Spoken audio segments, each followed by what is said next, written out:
नमस्कार साथियों। इस वीडियो में डिक्टेशन 70 शब्द प्रति मिनट की स्पीड में बोली जाएगी। उसके बाद 100 शब्द प्रति मिनट की स्पीड से बोली जाएगी। डिक्टेशन स्टार्ट होगी 5 सेकंड बाद।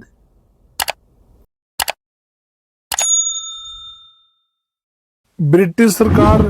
जब भारतीय उपमहाद्वीप को छोड़ने लगी तब उसने दिनांक 3 जून 1947 को द्विराष्ट्र निर्माण योजना को प्रकाशित किया और भारत सरकार अधिनियम 1947 के अनुसार भारत और पाकिस्तान का सर्जन हुआ। तब स्थानीय शासकों राजवाड़ों को स्वतंत्रता प्रदान किया गया कि वे भारत या पाकिस्तान में शामिल हो सकते हैं और इसके लिए भारत सरकार अधिनियम 1935 की धारा 6 के अंतर्गत राज्याभिषेक का एक विलेख तैयार किया जाएगा। इस मामले में नवाब राजा अली खान रामपुर उत्तर प्रदेश के शासक थे, जिन्होंने भारत सरकार के साथ विलय की संधि पर 15 मई 1949 को हस्ताक्षर किया। तदनुसार नवाब के आदेश दिनांक 31 मई 1949 और 27 जून 1949 के अनुसार नवाब की निजी संपत्तियों की घोषणा की गई और विलय करार दिनांक 1 जुलाई 1949 के शर्तों के अधीन रामपुर के क्षेत्र को भारत सरकार को सौंप दिया गया, जिसका शासन केंद्र शासित मुख्य आयुक्त को सौंप दिया गया और नवाब राजा अली खान को भारत के संविधान के अनुच्छेद 366(22) के अंतर्गत एक शासक घोषित किया गया। दिनांक 6 मार्च 1966 को नवाब राजा अली खान का निर्वसियत देहांत हो गया, जिनकी संपत्ति के उत्तराधिकार का प्रश्न उत्पन्न हुआ, जो इलाहाबाद उच्च न्यायालय से होते हुए उच्चतम न्यायालय के समक्ष पहुंचा। 3 सदस्यीय पूर्ण पीठ के समक्ष मुख्य विचारणीय प्रश्न यह था कि भारत सरकार के साथ किसी तत्कालीन शासक के द्वारा राज्याभिषेक करार में घोषित निजी संपत्ति का उत्तराधिकार गद्दी को लागू होने योग्य उत्तराधिकार के नियम के अनुसार शासित होगा या शासक पर लागू निजी विधि के द्वारा शासित होगा। भारत सरकार और नवाब के बीच संपन्न संधि के अनुसार रामपुर का शासन भारत सरकार के द्वारा शासित होगा और नवाब को कर मुक्त 7 लाख रुपए का पीरवी पर्स प्राप्त होगा। अनुच्छेद 3 तथा नवाब वही व्यक्तिगत अधिकार विशेषाधिकार उन्मुक्तियों प्रतिष्ठा और स्वतों का उपभोग कर सकेंगे जो करार के पूर्व वे उपभोग करते थे। अनुच्छेद 2 और 4 तथा उनके परिवार के सदस्यों को भी वही विशेषाधिकार प्रतिष्ठा और स्वतः प्राप्त होगा जो 15 अगस्त 1947 को उन्हें प्राप्त था। संधि के अनुच्छेद 6 के अनुसार सरकार ने राज्य के गद्दी के प्रथा और विधि के अनुसार उत्तराधिकार तथा नवाब के व्यक्तिगत अधिकारों विशेषाधिकारों उन्मुक्तियों प्रतिष्ठा और स्वतों को प्रत्याभूत गारंटीड किया। नवाब की मृत्यु 6 मार्च 1966 के बाद भारत के राष्ट्रपति ने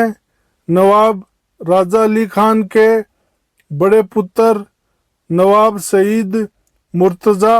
प्रतिवादी संख्या 1 को अनुच्छेद 366 22 के अंतर्गत शासक घोषित करते हुए दिनांक 1 अप्रैल 1966 को एक प्रमाण पत्र जारी किया कि वह नवाब राजा अली खान द्वारा धारित सभी चल और अचल निजी संपत्तियों का एकमात्र उत्तराधिकारी होगा। तब किसी भी वादी प्रतिवादी ने इस घोषणा पर आपत्ति नहीं किया, किंतु बाद में नवाब राजा अली खान के दूसरे पुत्र सईद जुल्फिकार अली खान प्रतिवादी संख्या 3 ने उपर्युक्त प्रमाण पत्र को दिल्ली उच्च न्यायालय ने चुनौती दिया, जिनके साथ 3 पुत्रियों ने भी पृथक याचिका प्रस्तुत किया, जिसे उच्च न्यायालय ने 18 दिसंबर 1969 को निरस्त कर दिया, जिसके विरुद्ध प्रतिवादी संख्या 1 की अपील उच्चतम न्यायालय में लंबित रहने के दौरान संविधान 66वें संशोधन अधिनियम 1971 के द्वारा अनुच्छेद 366 22 के अधीन शासक की परिभाषा को संशोधित व अनुच्छेद 291 और 362 को निरस्त कर दिया गया और नया अनुच्छेद 363 के अंत स्थापित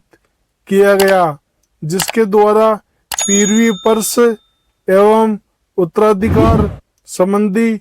उपबंधों को समाप्त कर दिया गया। इसी दौरान नवाब राजा अली खान की पौत्री वादी ने विभाजनवाद संस्थापित किया और संविधान संशोधन के बाद पुराना 1970 वाद वापस लेकर नया वाद संख्या 4 वर्ष 1972 जिला न्यायाधीश रामपुर के समक्ष प्रस्तुत किया और अंतकालीन लाभ के साथ नवाब के निजी संपत्ति के विभाजन का दावा किया। वर्ष 1995 में इलाहाबाद उच्च न्यायालय के एकल पीठ ने वाद वापस लेकर स्वयं विनिश्चित किया और वादी का वाद 31 जुलाई 1996 को निरस्त कर दिया, जिसके विरुद्ध अपील को भी खंडपीठ ने निरस्त कर दिया। अतः यह अपील प्रस्तुत किया गया। ये डिक्टेशन 100 शब्द प्रति मिनट की स्पीड से बोली जाएगी। डिक्टेशन स्टार्ट होगी 5 सेकंड बाद।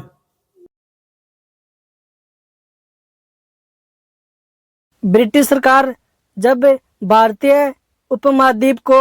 छोड़ने लगी, तब उसने दिनांक 3 जून 1947 को द्विराष्ट्र निर्माण योजना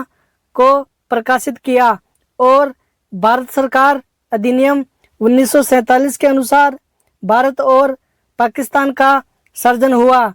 तब स्थानीय शासकों राजवाड़ों को स्वतंत्रता प्रदान किया गया कि वे भारत या पाकिस्तान में शामिल हो सकते हैं और इसके लिए भारत सरकार अधिनियम 1935 की धारा 6 के अंतर्गत राज्याभिषेक का एक विलेख तैयार किया जाएगा। इस मामले में नवाब राजा अली खान रामपुर उत्तर प्रदेश के शासक थे, जिन्होंने भारत सरकार के साथ विलय की संधि पर 15 मई 1949 को हस्ताक्षर किया। तदनुसार नवाब के आदेश दिनांक 31 मई 1949 और 27 जून 1949 के अनुसार नवाब की निजी संपत्तियों की घोषणा की गई और विलय करार दिनांक 1 जुलाई 1949 के शर्तों के अधीन रामपुर के क्षेत्र को भारत सरकार को सौंप दिया गया, जिसका शासन केंद्र शासित मुख्य आयुक्त को सौंप दिया गया और नवाब राजा अली खान को भारत के संविधान के अनुच्छेद 366(22) के अंतर्गत एक शासक घोषित किया गया। दिनांक 6 मार्च 1966 को नवाब राजा अली खान का निर्वसियत देहांत हो गया, जिनकी संपत्ति के उत्तराधिकार का प्रश्न उत्पन्न हुआ, जो इलाहाबाद उच्च न्यायालय से होते हुए उच्चतम न्यायालय के समक्ष पहुंचा। 3 सदस्यीय पूर्ण पीठ के समक्ष मुख्य विचारणीय प्रश्न यह था कि भारत सरकार के साथ किसी तत्कालीन शासक के द्वारा राज्याभिषेक करार में घोषित निजी संपत्ति का उत्तराधिकार गद्दी को लागू होने योग्य उत्तराधिकार के नियम के अनुसार शासित होगा या शासक पर लागू निजी विधि के द्वारा शासित होगा। भारत सरकार और नवाब के बीच संपन्न संधि के अनुसार रामपुर का शासन भारत सरकार के द्वारा शासित होगा और नवाब को कर मुक्त 7 लाख रुपए का पीरवी पर्स प्राप्त होगा। अनुच्छेद 3 तथा नवाब वही व्यक्तिगत अधिकार, विशेषाधिकार, उन्मुक्तियों, प्रतिष्ठा और स्वतों का उपभोग कर सकेंगे जो करार के पूर्व वे उपभोग करते थे। अनुच्छेद 2 और 4 तथा उनके परिवार के सदस्यों को भी वही विशेषाधिकार, प्रतिष्ठा और स्वतः प्राप्त होगा जो 15 अगस्त 1947 को उन्हें प्राप्त था। संधि के अनुच्छेद 6 के अनुसार सरकार ने राज्य के गद्दी के प्रथा और विधि के अनुसार उत्तराधिकार तथा नवाब के व्यक्तिगत अधिकारों, विशेषाधिकारों, उन्मुक्तियों, प्रतिष्ठा और स्वतों को प्रत्याभूत गारंटीड किया। नवाब की मृत्यु 6 मार्च 1966 के बाद भारत के राष्ट्रपति ने नवाब राजा अली खान के बड़े पुत्र नवाब शहीद मुर्तजा प्रतिवादी संख्या 1 को अनुच्छेद 366(22) के अंतर्गत शासक घोषित करते हुए दिनांक 1 अप्रैल 1966 को एक प्रमाण पत्र जारी किया